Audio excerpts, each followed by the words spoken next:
Understanding the functions of the board is a key element to being a successful DJ. Most of the board is organized vertically. Input corresponds to the fader and the on and off keys directly below it. Across the board, you can see a line of green LED letters. Each one of these is an input, and the green letters show what is being inputted into the board. Not all of these functions are clear by what is the input.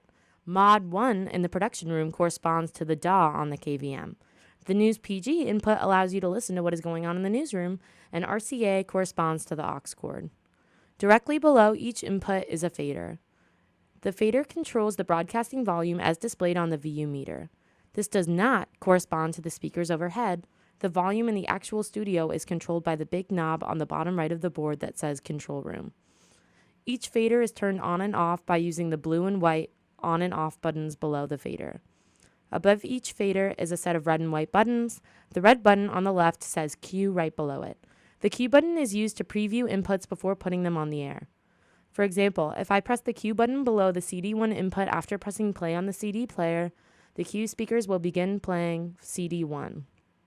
You do not and should not turn on and up the faders for the Q function. The faders are only for broadcasting volume. The Q function has its own speaker set and volume. The volume is controlled by the small knob to the right of the board labeled Q. Whatever you are broadcasting will still be playing while you cue something else. At the top of each input is a small white button. Most are marked A/B. Because there are not enough faders to hold all the inputs required, some faders share multiple inputs. An example of this is USB and aux in the MCR. To change the input, press the white button at the very top of the column. In every studio, there is also a button labeled wide orbit on the right side of the board. Clicking this button is like clicking play on a wide orbit spot. The button will automatically start playing whatever spot is queued up next. Using this button or clicking play on wide orbit are the same. In only the MCR, there is a button labeled dump. The dump button deletes the last 8 seconds of aired content by means of an 80-second delay system. It takes time for the buffer to build back up after being used.